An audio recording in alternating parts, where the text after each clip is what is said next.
बिस्मिल्लाहिर्रहमानिर्रहीम। My name is Sobia Amin. मैं यहाँ पे मौजूद हूँ 9th क्लास के ऑनलाइन लेक्चर सीरीज़ के नेक्स्ट लेक्चर के साथ। आज हमारा लेक्चर नंबर है 20 that is related to the motion of freely falling bodies. अच्छा स्टूडेंट्स, हमने अपने पिछले लेक्चर्स में इक्वेशंस ऑफ मोशन सॉल्व की थी। These equations of motion were valid for which type of motion? That is only for the linear motion. और वो जो तीन हमने इक्वेशन ऑफ मोशन जो है वो डिराइव की थी, first equation of motion, second equation of motion and third equation of motion, ये सिर्फ वैलिड है लीनियर मोशन के लिए। अगर तो ऑब्जेक्ट की मोशन स्ट्रेट लाइन मोशन होगी और हमने इनिशियल वेलोसिटी फाइंड आउट करनी है या फाइनल वेलोसिटी फाइंड आउट करनी है या एक्सेलरेशन या डिस्टेंस हमने कैलकुलेट करना है या टाइम ड्यूरेशन कैलकुलेट करना है, तो फिर अकॉर्डिंग टू डाटा जो है वो हम एक फिजिबल जो है वो इक्वेशन ऑफ मोशन जो कि रिलेट करेगी हमारे उस गिवन डाटा को कि इसमें से 4 वेरिएबल होते हैं, जिसमें से 3 वेरिएबल अगर आपको पता हो तो फोर्थ वन हम क्या कर सकते हैं, कैलकुलेट किया जा सकता है। उसको हम यूज़ करते हुए बहुत सारे न्यूमेरिकल प्रॉब्लम्स भी सॉल्व करते हैं। अब उसी से रिलेटेड नेक्स्ट जो हमारा टॉपिक है that is the motion of freely falling bodies. वो जो 3 इक्वेशंस ऑफ मोशन हमने डिराइव की थी, मैं बेटा साइड पे लिख भी रही हूँ कि फॉर लीनियर मोशन हमारे पास कौन सी इक्वेशन थी, फॉर लीनियर मोशन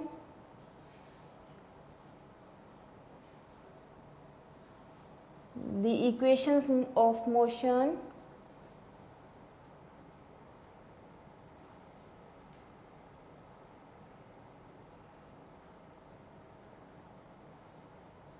वो कौन सी है। फर्स्ट इक्वेशन ऑफ मोशन हमने जो डिराइव की that is the V of is equal to we I plus A T, and second equation of motion हमने जो डिराइव की थी that is the S is equal to we I T plus 1/2 A T square, and third equation of motion जो हमने derive की 2as is equal to V F square minus V I square.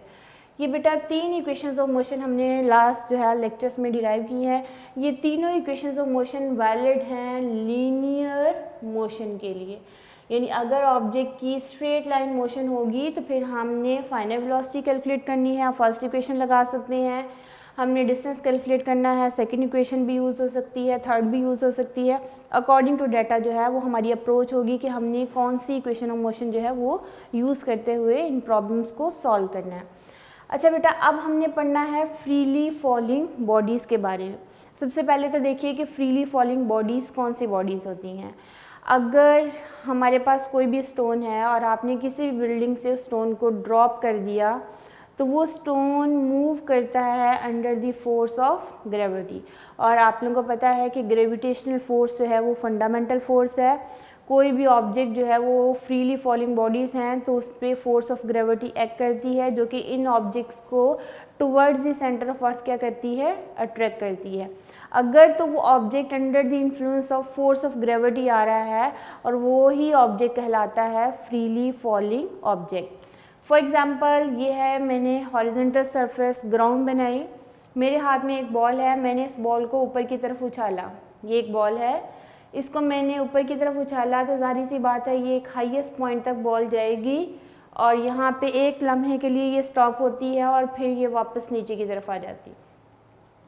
अब ये नीचे की तरफ आ रही है तो ये आपके पास अट्रैक्ट कर रही है अर्थ इस बॉल को अपनी तरफ। जब ये ऊपर की तरफ भी जा रही है तो ये हाईएस्ट पॉइंट तक जाएगी, तब भी इसके ऊपर फोर्स ऑफ ग्रेविटी क्या करती है, एक्ट करती है। अब ये हाईएस्ट पॉइंट तक जाने के बाद ये वापस टुवर्ड्स दी अर्थ जो है ये मूव करती है। ये बॉडी कहलाती है फ्रीली फॉलिंग बॉडी। बेशक आप नीचे से ऊपर की तरफ फेंको या ऊपर से नीचे की तरफ फेंको, दोनों केसेस में ये ऑब्जेक्ट क्या कहलाएगा, फ्रीली फॉलिंग ऑब्जेक्ट। बेटा गैलीलियो एंड न्यूटन जो है वो 16th सेंचुरी के ग्रेट फिलोसोफर थे। तो गैलीलियो की जितनी रिसर्च थी उसी रिसर्च को फिर फर्दर न्यूटन ने जो है अपनी रिसर्च बना लिया, क्योंकि जैसे ही गैलीलियो की डेथ हुई है उसके फ़ौरन बाद जो है वो न्यूटन का काम जो है वो उसी थ्योरीज़ को लेके जो है वो आगे चला। तो गैलीलियो जो था वो रोमन जो है वो साइंटिस्ट था और उसने इटली में पीसा टावर के पास ही रहता था। तो उसने पीसा टावर पे बहुत सारे एक्सपेरिमेंट किए, जिसमें एक experiment that is relate to the freely falling objects के बारे में था। और पीसा टावर जो है उसके बारे में कहा जाता है ये 200 साल में बिल्डिंग कंप्लीट हुई। उसकी रीज़न क्या थी कि जब ये बिल्डिंग बनाई जा रही थी तो उसकी जस्ट 2 फ्लोर्स जब बनाए गए तो ये बिल्डिंग जो है वो बेंड होना शुरू हो गई, तो फिर इसकी जो है कंस्ट्रक्शन रोक दी गई। 100 ईयर्स तक इसकी कंस्ट्रक्शन को रोक दिया गया और फिर उसके बाद दोबारा से जो है इसकी जो कंस्ट्रक्शन जो है वो दोबारा इसको डिज़ाइन किया और दोबारा इसकी कंस्ट्रक्शन स्टार्ट हुई। यानी ये वो वह बिल्डिंग है जो कि 200 ईयर्स में कंप्लीट हुई। और इसकी ख़ास बात क्या है कि ये हर साल 1 मिलीमीटर जो है वो झुक जाती है, ये अट्रैक्ट होती है टुवर्ड्स दी अर्थ, यानी कि फोर्स ऑफ ग्रेविटी इसके ऊपर जो एक्ट कर रही है उसमें ये हर साल ऑलमोस्ट 1 मिलीमीटर जो है वो अट्रैक्ट हुई। इस वजह से वो स्ट्रेट बिल्डिंग नहीं है, वो थोड़ी सी झुकी हुई बिल्डिंग है, बेंड होती हुई ये बिल्डिंग आपको फील होती है। फिर साइंटिस्ट जो हैं बहुत ज़्यादा इसके बारे में कॉन्शियस थे, उन्होंने कहा कि क्यों ना हम इस बिल्डिंग को बचाएं और उसकी फिर फर्दर जो है उन्होंने एक साइड से डिगिंग करके बहुत ज़्यादा जो है उसके जो बुनियादें थी उसमें ऐसा मटेरियल ऐड किया कि अब ये बिल्डिंग जो है वो कई साल तक जो है कई 100 साल तक सरवाइव कर सकती है, क्योंकि अब इसकी जो बेंडिंग है वो नहीं हो रही, वो स्टॉप हो गई हुई है। तो अगर आप बाहर से देखोगे तो आपको यही टावर जो है वो थोड़ा झुका हुआ बेंड हुआ फील होता है। तो इसको बोला जाता है पीसा tower, that is in the Italy. अच्छा बेटा, ये जो पीसा टावर है इसी पे गैलीलियो ने बहुत सारे एक्सपेरिमेंट किए। उसने कहा कि आपके पास एक हैवियर ऑब्जेक्ट हो या लाइटर ऑब्जेक्ट हो, यानी आपके पास 5 kg का ऑब्जेक्ट एक है और अगर एक 1 kg का ऑब्जेक्ट है और अगर आप सेम हाइट से दोनों ऑब्जेक्ट को ड्रॉप करते हो तो वो दोनों ऑब्जेक्ट्स हैं एक ही टाइम में जाके ग्राउंड को हिट करते हैं। ये गैलीलियो के एक्सपेरिमेंट थे और गैलीलियो ने प्रूव किया कि ऑब्जेक्ट्स लाइटर हों या ऑब्जेक्ट्स हैवियर हों, दोनों केसेस में वो ऑब्जेक्ट जो है सेम यूनिफॉर्म एक्सेलेरेशन के साथ towards the centre of earth क्या करते हैं, मूव करते हैं। इसी वजह से उसने कहा कि ये जो एक्सेलेरेशन है जिसके साथ ये ऑब्जेक्ट्स मूव करते हैं towards the centre of earth, this acceleration is called the gravitational acceleration. यानी कि जिस एक्सेलेरेशन के साथ ये ऑब्जेक्ट्स मूव करेंगे इस एक्सेलेरेशन को क्या बोला जाता है, ग्रेविटेशनल एक्सेलेरेशन।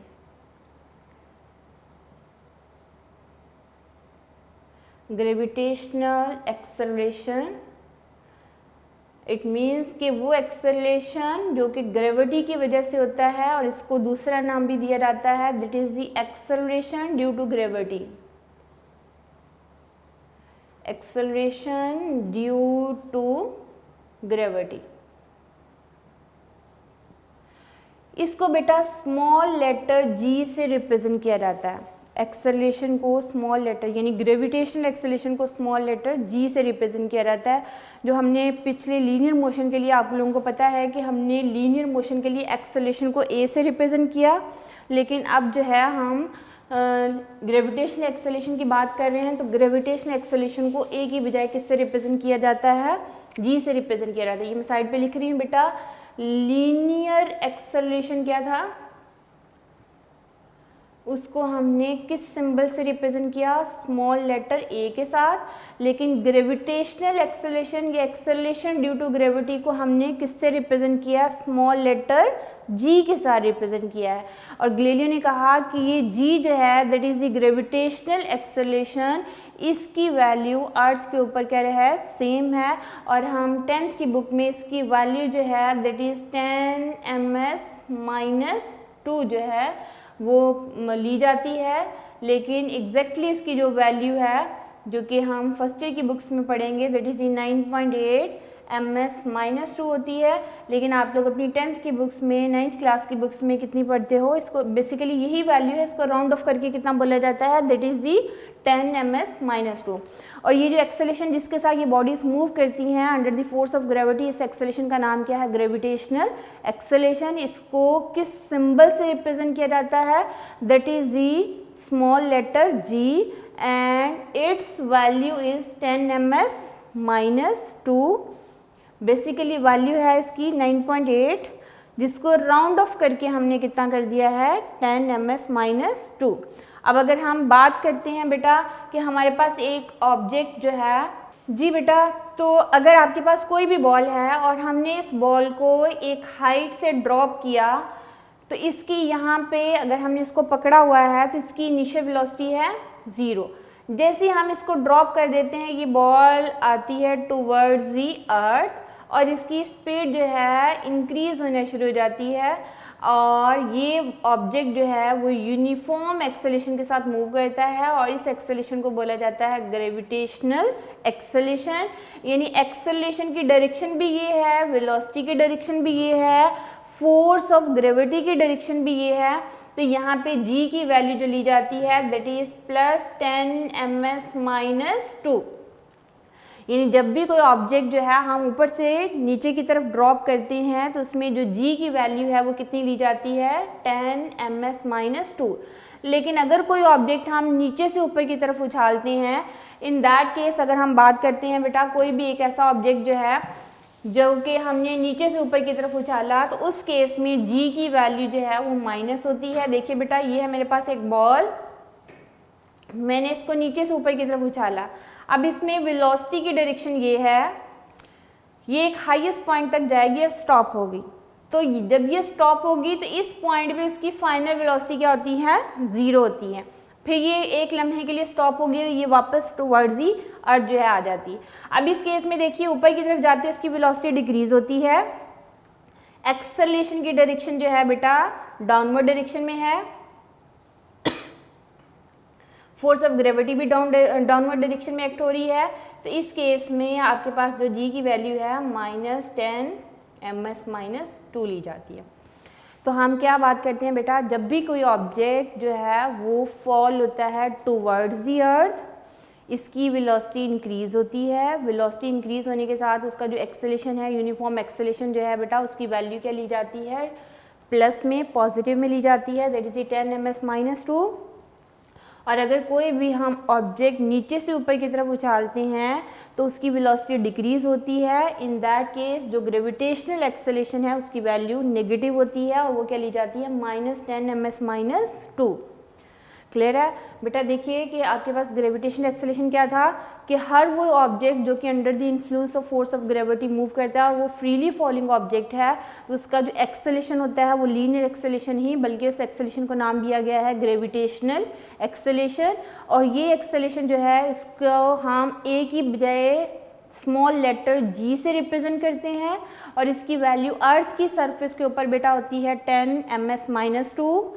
और इसकी वैल्यू वो बॉडीज़ जो कि हमने जो है फॉल की हैं डाउनवर्ड डायरेक्शन में, उस केस में ये g की वैल्यू होती है बेटा +10 ms - 2।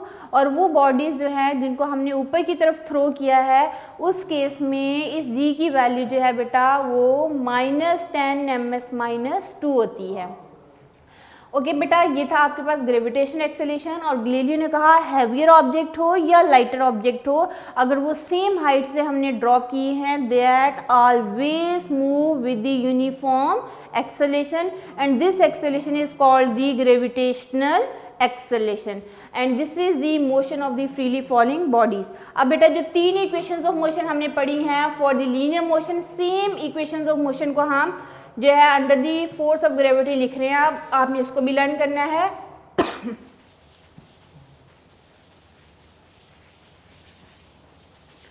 Okay, equations of motion for the equations of motion under the force of gravity, equations of motion under the force of gravity. बेटा ये तीनों इक्वेशंस ऑफ मोशन जब हम लिखेंगे under the influence of the force of gravity, in that case बेटा दो चीज़ें आपने रिप्लेस करनी है। जो एक्सेलेरेशन होगा उसको आपने ग्रेविटेशनल एक्सेलेरेशन में चेंज कर देना है, यानी जो लीनियर एक्सेलेरेशन है वो चेंज हो जाएगा ग्रेविटेशनल एक्सेलेरेशन में। और जो डिस्टेंस है s जो है बेटा डिस्टेंस होता है, डिस्टेंस को चेंज कर देंगे हाइट में, क्योंकि जब भी हम किसी ऑब्जेक्ट को जो है वो ऊपर की तरफ थ्रो करते हैं तो जो डिस्टेंस होता है बेटा वो उस ऑब्जेक्ट की हाइट बन जाती है। और जो एक्सेलेरेशन होता है वो ग्रेविटेशनल एक्सेलेरेशन कहलाता है, लीनियर एक्सेलेरेशन नहीं कहलाता, because object is moving under the influence of force of gravity. ये दो चीज़ें आपने लर्न करनी है कि एक्सेलेरेशन जो है वो ग्रेविटेशनल एक्सेलेरेशन होगा एंड डिस्टेंस जो है उसकी बजाय हम क्या लिखेंगे, h लिखेंगे, बाकी नोटेशंस वही होंगी। अब फर्स्ट इक्वेशन मोशन देखिए, लीनियर इक्वेशन के लिए क्या था, Vf is equal to Vi plus AT। अब आपने क्या करना है, a की बजाय क्या लिख देना है, ग्रेविटेशनल एक्सेलेरेशन। तो फर्स्ट इक्वेशन ऑफ मोशन क्या बनेगी, Vf is equal to Vi plus a की बजाय हम क्या लिखेंगे, Gt। और g की value for the bodies that is moving downward it is always taken as positive and for the bodies that is moving in upward direction the value of g is taken as negative. Okay, ये थी first equation of motion बेटा। Second equation of motion देखिए, for linear motion जो है हमारे पास क्या है, s is equal to VIT plus 1/2 AT square. अब आपने s को चेंज कर देना हाइट में एंड एक्सेलेरेशन को चेंज कर देना है ग्रेविटेशनल एक्सेलेरेशन में। तो तब आपके पास under the influence of force of gravity जो सेकंड इक्वेशन बनेगी बेटा, उसको हम लिखेंगे h is equal to VIT plus 1/2 a की बजाय क्या लिखेंगे, GT square. This is the second equation of motion when object is freely falling object. Okay, third equation of motion बेटा, जब ऑब्जेक्ट जो है under the influence of force of gravity move करेंगे तो फिर हम लिखेंगे 2as की बजाय लिखेंगे 2gh, क्योंकि under the influence of force of gravity अभी मैंने बात की है कि a की बजाय हम लफ्ज़ कौन सा यूज़ करेंगे, ग्रेविटेशनल एक्सेलेरेशन, और डिस्टेंस की बजाय हम कौन सा सिंबल यूज़ करेंगे, h, क्योंकि डिस्टेंस किस में चेंज हो जाएगा, हाइट में चेंज हो जाएगा। तो आप थर्ड इक्वेशन मोशन लिखोगे 2gh is equal to Vf square minus VI square. बेटा ये तीन इक्वेशंस ऑफ मोशन जो है वो under the influence of force of gravity है, या आप उसको यूं भी कह सकते हो, these are three equations of motion when object is freely falling object and these are three equations of motion when the motion is the linear motion. ये लीनियर मोशन के लिए जब ऑब्जेक्ट का लीनियर एक्सेलेरेशन होगा उसके लिए valid होंगी, और ये तीनों इक्वेशंस ऑफ मोशन बेटा तब वैलिड होंगी जब ऑब्जेक्ट क्या होगा, फ्रीली फॉलिंग ऑब्जेक्ट होगा। और दूसरी बात क्या है कि अगर हम इसको ये भी कह सकते हैं object is moving under the force of gravity, in that case acceleration g में चेंज हो जाएगा और s की बजाय हम लफ्ज़ का यूज़ करेंगे जो है वो h यूज़ करेंगे, h इज़ दी हाइट। ये तीनों इक्वेशंस ऑफ मोशन बेटा आपने फॉर फ्रीली फॉलिंग बॉडीज़ के लिए एंड फॉर लीनियर मोशन जो है अच्छी तरह लर्न करनी है, क्योंकि इस चैप्टर के जितने न्यूमेरिकल्स हैं वो सारे इन्हीं इक्वेशन से सॉल्व होते हैं। और इस टॉपिक में दो बातें जो है फिंगर टिप पे लर्न होनी चाहिए। वो बातें कौन सी है बेटा, g की वैल्यू कितनी है, 10ms-2। ये बात तो आप हिफ्स कर लीजिए क्योंकि ये आपके साथ साथ चलेगी। और g की वैल्यू पॉजिटिव कब होगी, for falling downward, for the bodies falling downward,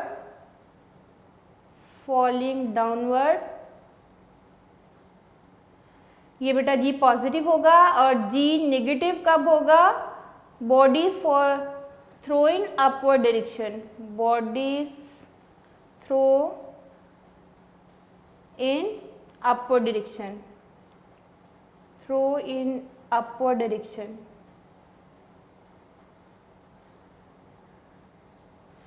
okay बेटा, ये दो बातें आपने याद रखनी है। g पॉजिटिव कब होगा, for the bodies that is falling downward, and g negative कब होगा, for the bodies that is throw in the upward direction.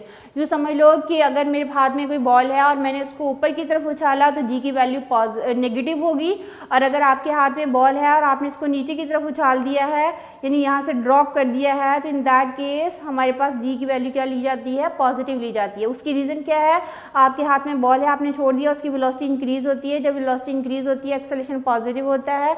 और अगर आपके हाथ में बॉल है और आपने इसको ऊपर की तरफ थ्रो किया है, इस केस में बॉडी की वेलोसिटी डिक्रीज़ होती है। जब वेलोसिटी डिक्रीज़ होती है तो एक्सेलेरेशन क्या होता है, नेगेटिव होता है, क्योंकि उस केस में एक्सेलेरेशन एंड वेलोसिटी एक दूसरे के अपोजिट डायरेक्शन में होते हैं।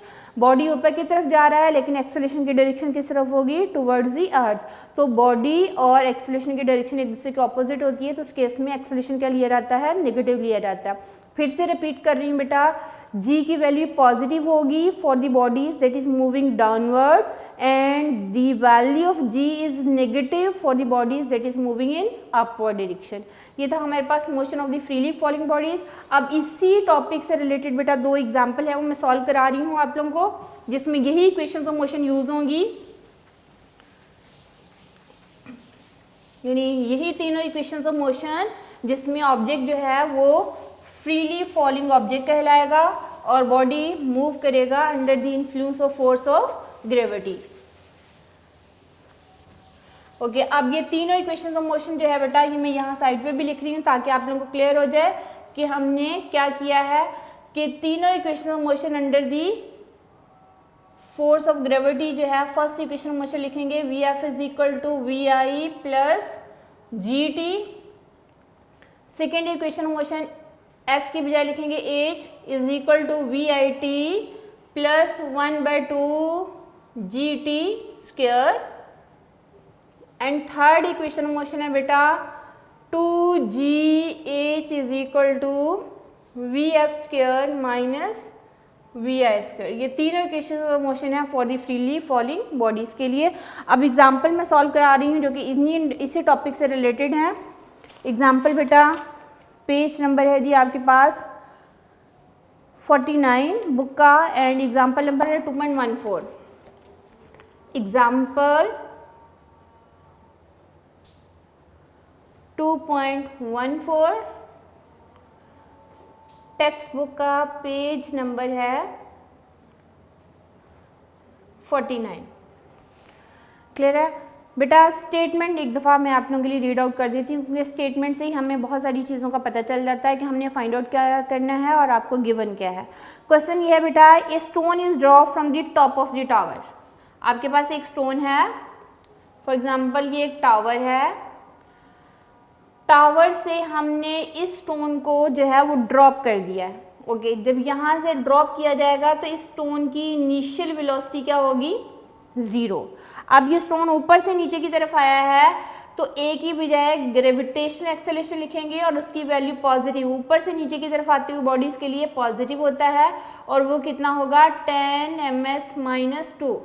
ये बेटा आपको स्टेटमेंट के अंदर बताया नहीं जाएगा, आपने स्टेटमेंट को समझ के इसको लिखना है कि हमने एक स्टोन को थ्रो किया है, ड्रॉप कर दिया एक टावर से, हमने स्टोन को पकड़ा हुआ था तो उसकी इनिशियल वेलोसिटी क्या थी? 0। अब उसको ड्रॉप कर दिया है तो इन दैट केस उसकी वेलोसिटी इंक्रीज हो रही है तो एक्सेलरेशन ग्रेविटेशनल एक्सेलरेशन होगा और for the bodies falling downward उसकी वैल्यू कितनी होती है? 10ms-2। ओके, उसके बाद वो कह रहा है stone hit the ground after 5 second, यानी यहाँ जाके जब इसको हिट करेगा तो टाइम कितना लगा? 5 सेकेंड। आपने दो चीज़ें कैलकुलेट करनी है बेटा, एक तो height of the tower calculate करना है और दूसरा ये किस वेलोसिटी के साथ जाके हिट करेगा, यानी उसकी फाइनल वेलोसिटी भी क्या करनी है? कैलकुलेट करनी है। क्लियर है? दो पार्ट हैं बेटा, हाइट भी कैलकुलेट करनी है एंड फाइनल वेलोसिटी भी कैलकुलेट करनी है स्टोन की जिसको हमने इस टावर से ड्रॉप कर दिया। ये है जी स्टोन, मैं इसका कलर चेंज कर रही हूँ रेड पेन से ताकि आपको पता चल जाए कि ये स्टोन है। ओके, ये है आपके पास स्टोन, इसको हमने इस टावर से ड्रॉप किया, यहाँ पे उसकी इनिशियल वेलोसिटी 0, जी की वैल्यू 10ms-2 पॉजिटिव में होगी क्योंकि बॉडीज फॉल हो रही हैं डाउनवर्ड। कितने टाइम लगा उसको? 5 सेकेंड। आपने height of the tower calculate करना है, फाइनल वेलोसिटी कैलकुलेट करनी है। मैंने रफ से स्केच बना दिया इस स्टेटमेंट को देख के। अब आपने इसी से गिवन डाटा लिखना है बेटा, गिवन डाटा। आपके पास स्टेटमेंट में सिर्फ एक चीज़ गिवन है, that is the time with which it hit the ground. बाकी चीज़ें आपने समझ के लिखनी है बेटा। तो इसकी initial velocity of the stone क्या होगी? 0। जी की value for the body is falling downward positive होती है बेटा, 10ms-2 होगी और टाइम कितना लगा है उसको? 5 second. Height of the tower क्या है वो आपने कैलकुलेट करना है और फाइनल वेलोसिटी भी कैलकुलेट करनी है। ओके, हाइट के लिए बेटा हम लगाएंगे g second equation of motion h is equal to we I T plus 1/2 G T square. तो पहले हम हाइट कैलकुलेट कर लेते हैं। तो हाइट कैलकुलेट करने के लिए बेटा फर्स्ट ये दो पार्ट हैं इसके। फर्स्ट पार्ट के लिए हम लिख रहे हैं h is equal to we I T plus 1/2 G T square. Initial velocity 0 है बेटा, टाइम 5 सेकेंड था, 1/2 जी की वैल्यू होती है 10 एंड टाइम कितना है 5 का स्क्वायर। 0 को जिससे भी मल्टीप्लाई करोगे आंसर क्या आएगा 0, ये कैंसिल आउट कर दीजिए 5 आएगा, ये आएगा 5 मल्टीप्लाई 5 का स्क्वायर कितना आ जाएगा 25। 5 और 25 को मल्टीप्लाई कीजिए बेटा, ये दोनों को मल्टीप्लाई करने के बाद आपके पास आंसर आएगा 125 मीटर। चूँकि हाइट है उसका यूनिट क्या होगा मीटर। इस टॉवर की हाइट कितनी होगी 125 मीटर। ये फर्स्ट पार्ट हमने सॉल्व कर दिया। अब हम इसका सेकेंड पार्ट जो है वो सॉल्व कर रहे हैं। सेकेंड पार्ट में बेटा आपने फाइनल वेलोसिटी कैलकुलेट करनी है और फाइनल वेलोसिटी के लिए ये तीनों इक्वेशंस मैंने लिखी हुई देखिए। ये फर्स्ट इक्वेशन लगेगी v F is equal to we I plus ji t. आप इजीली इस इक्वेशन से फाइनल वेलोसिटी कैलकुलेट कर सकते हैं।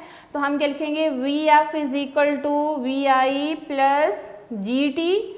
जी क्यों लिखा है, क्योंकि बेटा ये फ्रीली फॉलिंग ऑब्जेक्ट्स हैं and object is moving with uniform gravitational acceleration. Okay बेटा, इनिशियल वेलोसिटी 0 है, जी की वैल्यू 10 एंड टाइम कितना है 5।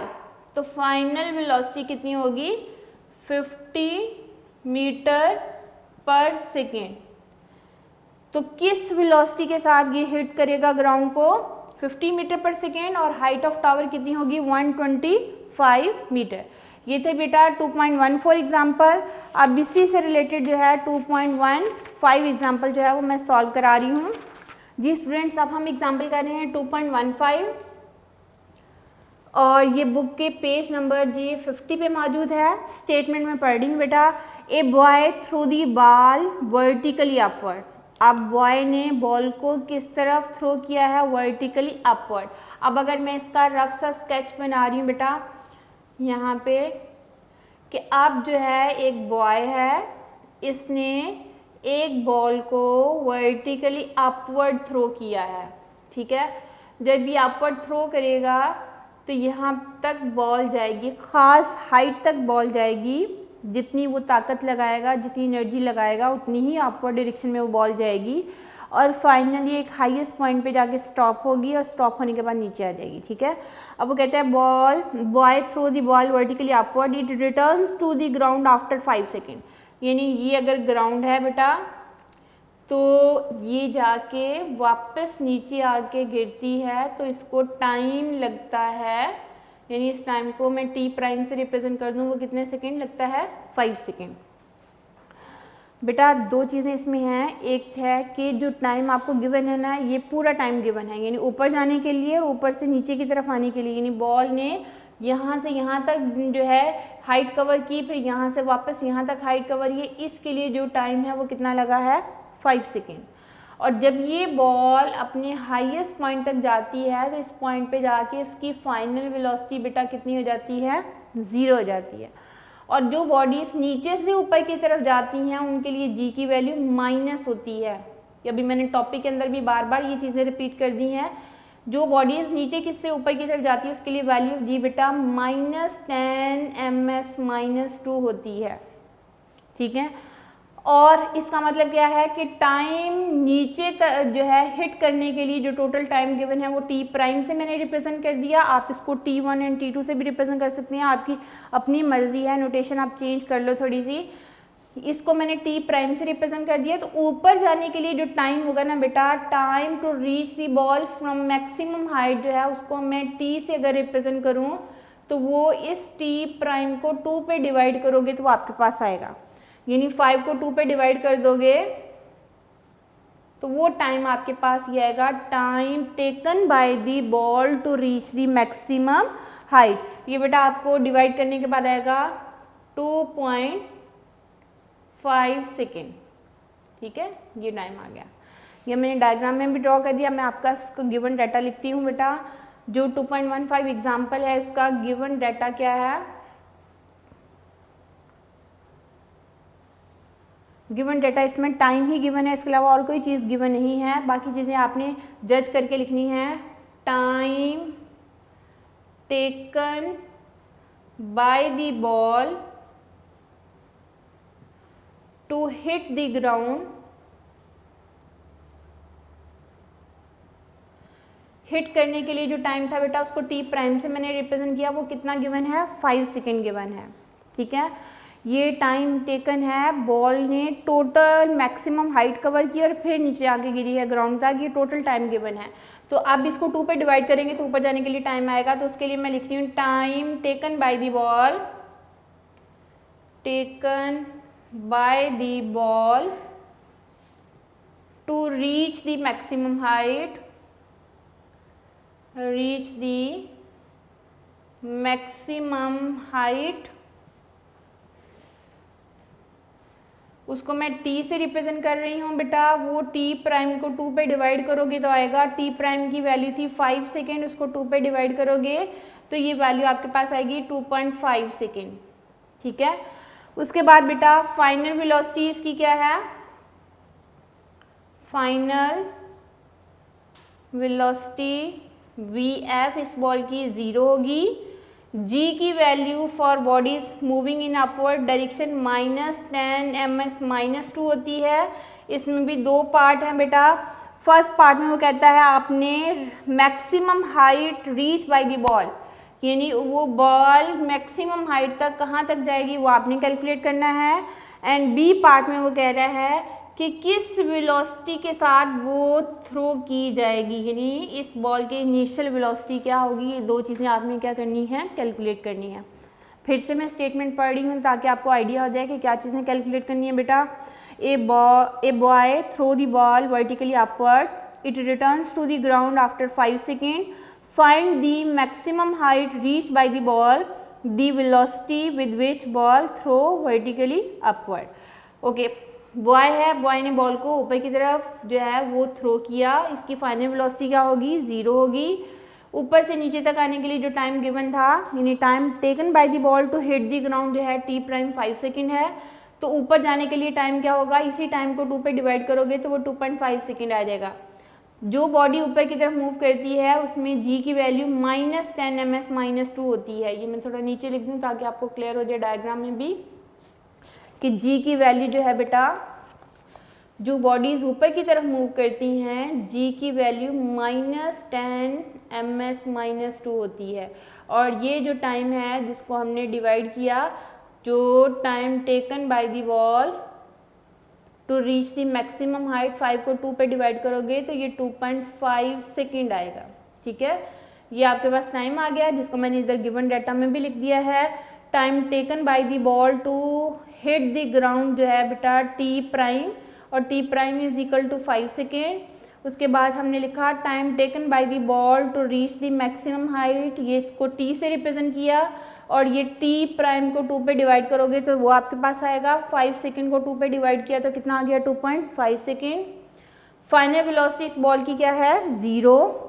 g की वैल्यू 10 ms -2 है। आपने मैक्सिमम हाइट कैलकुलेट करनी है, इनिशियल वेलोसिटी कैलकुलेट करनी है।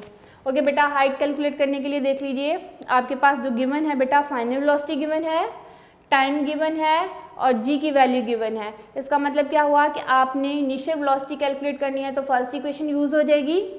ठीक है, और आपने कैलकुलेट करनी है मैक्सिमम हाइट। जब इनिशियल वेलोसिटी पता चल गई तो आप सेकेंड इक्वेशन भी यूज़ कर सकते हो, या आप जो है थर्ड इक्वेशन से भी इसको फाइंड आउट किया जा सकता है। अब हम यूज़ कर रहे हैं बेटा, पहले इनिशियल वेलोसिटी कैलकुलेट कर लेते हैं। पहले हम, ताकि ये पता चल जाए कि इनिशियल वेलोसिटी किस वेलोसिटी के साथ ये बॉडी मूव कर रही थी, तो पहले इनिशियल वेलोसिटी कैलकुलेट करते हैं। To find initial velocity, initial velocity of the ball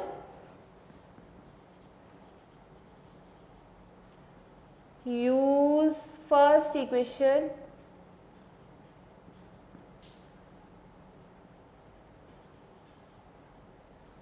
equation of motion. First equation of motion बेटा यूज करनी है, लेकिन कौन सी, जिसमें बॉडी फ्रीली फॉलिंग बॉडी कहलाता है और वो फ्रीली मूव करता है।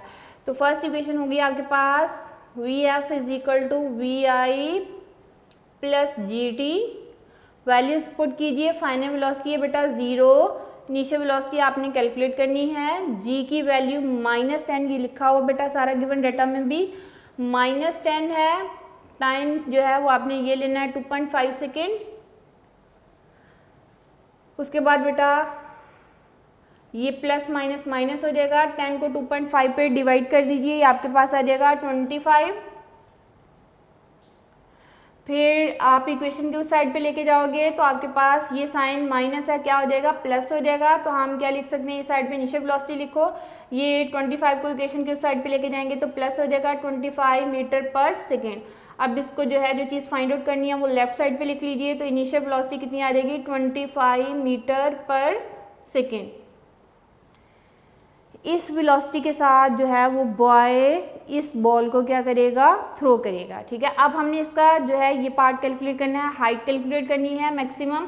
तो आप सेकेंड इक्वेशन मोशन यूज कर सकते हैं। टू कैलकुलेट हाइट हम लिखेंगे h is equal to VIT plus 1/2 GT square. तो इनिशियल वेलोसिटी बेटा आपके पास ये गिवन आ गई है जो कि हमने कैलकुलेट कर लिया है 25। टाइम जो है आपके पास कितना है 2.5 प्लस 1/2, जी की वैल्यू है -10 एंड ये टाइम जो है बेटा आ जाएगा 2.5 का स्क्वायर। उसके बाद आप कैलकुलेट करोगे तो ये आपके पास आ जाएगा बेटा, इनको मल्टीप्लाई कर दीजिए, ये 25 मल्टीप्लाई बाय 2.5 कीजिए, ये आपके पास आ जाएगा 62.5 और इन सबको सॉल्व करेंगे बेटा, ये प्लस और ये माइनस साइन माइनस हो जाएगा। ये आपके पास इसको सारा सॉल्व करेंगे, इसका स्क्वायर करेंगे, फिर ये मल्टीप्लाई 10 और डिवाइड करने के बाद आपके पास जो आंसर आता है 31.25। अब दोनों को सब्ट्रैक्ट कीजिए तो मैक्सिमम हाइट जो है वो कितनी बॉल ने अटेन की, दैट इज 31.25 मीटर। ये सारी कैलकुलेशन आपने अपने जो है वो कैलकुलेटर से सॉल्व कर लेनी है। 25 को 2.5 से मल्टीप्लाई करेंगे तो 62.5 आ जाएगा। ये प्लस और ये माइनस क्या हो जाएगा बेटा, माइनस हो जाएगा।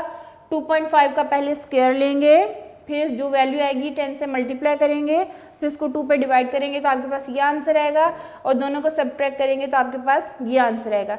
ये आ गई उस बॉल की मैक्सिमम हाइट जो उसने अटेन की और इस वेलोसिटी के साथ उस बॉल को थ्रो किया गया है। 25 मीटर पर second is the initial velocity of the ball through which the boy throw it in vertically upward direction and the ball will achieve the maximum height 31.25 metre. ये थी बेटा हमारे पास एग्जाम्पल 2.15 जो कि इस चैप्टर की लास्ट एग्जाम्पल है, जो कि आज के टॉपिक से रिलेटेड थी, जिसमें हमने इक्वेशंस ऑफ मोशन यूज़ की हैं। कौन सी इक्वेशंस यूज़ की हैं बेटा, जब बॉडी की मोशन क्या होती है under the influence of force of gravity, यानी बॉडी को हमने फ्रीली छोड़ दिया हुआ है और बॉडी के ऊपर जो फोर्स एक्ट होती है वो कौन सी है, ग्रेविटेशनल फोर्स। तो इस केस में हम बोलते हैं object is freely falling object. उस केस में ए की बजाय एक्सेलेरेशन को हम किससे रिप्रेजेंट करते हैं, जी से, and small letter G is called the acceleration due to gravity, या हम इसको ग्रेविटेशनल एक्सेलरेशन भी कहते हैं। इसकी वैल्यू अर्थ की सरफेस के ऊपर बेटा होती है 9.8 ms-2, जिसको 9/10 की बच्चों के लिए राउंड ऑफ करा के हम लिखते हैं 10 ms-2, और आप अपनी न्यूमेरिकल प्रॉब्लम्स में इसकी जो वैल्यू अर्थ की सरफेस के ऊपर लिखोगे वो 10 ms-2 लिखोगे। लेकिन किसी और प्लैनेट पे चले जाएँ, किसी और हाइट पे चले जाएं तो ये जी की वैल्यू 10 नहीं रहती, फिर चेंज हो जाती है। वो हम जो है नेक्स्ट चैप्टर्स में इन चीज़ों को डिस्कस करेंगे। तो अभी जो है आपको आज करवाया है motion of freely falling objects, और इसमें ग्लेलियो के कंक्लूजन्स क्या थे, ग्लेलियो ने कैसे प्रूव किया कि लाइटर ऑब्जेक्ट्स हों या हैवियर ऑब्जेक्ट्स हों that always move with uniform acceleration, अगर सेम हाइट है तो वो एक साथ ग्राउंड को हिट करोगे। लेकिन बेटा आप जब एक्सपेरिमेंटली चीज़ों को ऑब्जर्व करते हो, फॉर एग्ज़ाम्पल तेज़ हवा चल रही है और अपने घर की छत पे खड़े हैं, आपके एक हाथ में प्लास्टिक की बॉल है और एक मेटालिक बॉब है, और आप दोनों को एक साथ एक हाइट पे ड्रॉप करते हो, तो क्या मेटालिक बॉब और जो प्लास्टिक की बॉब है वो एक साथ जाके ग्राउंड को हिट करेगी? ऐसा नहीं होता। ऐसा क्यों नहीं होता बेटा? अगर तो हवा तेज़ है तो फिर फ्रिक्शनल फोर्स जो प्लास्टिक की बॉब है वो फ्रिक्शनल फोर्स उसके ऊपर काफ़ी ज़्यादा एक्ट होती है और वो उसको हवा के साथ किसी और डायरेक्शन में ले जाती है। लेकिन मेटेलिक बॉब के ऊपर चूँकि वो मैसिव है, उसके ऊपर इतनी ज़्यादा फ्रिक्शनल फोर्स एक्ट नहीं हो रही। इन दैट केस वो जाके ग्राउंड को पहले हिट कर देगी, लेकिन जो प्लास्टिक की बॉल है वो हवा के साथ दूर तक जाएगी और फिर उसके बाद फाइनली वो भी हिट करेगी। इस केस में बेटा गैलीलियो ने यही कहा कि अगर हम बाकी फोर्सेस को निग्लिजिबल करते हैं, यानी सिर्फ एक फोर्स को कंसिडर किया जाए, वो कौन सी, फोर्स ऑफ ग्रेविटी, और बाकी फोर्सेस को हम निग्लिजिबल करें, then lighter bodies and heavier bodies that always move with uniform acceleration and this acceleration is called the gravitational acceleration. और उससे रिलेटेड हमने एग्जांपल भी कर लिए 2.14 एंड 2.15। इंशाल्लाह जो है वो हम नेक्स्ट लेक्चर के साथ फिर हाजिर होंगे। तब तक के लिए अल्लाह हाफिज़।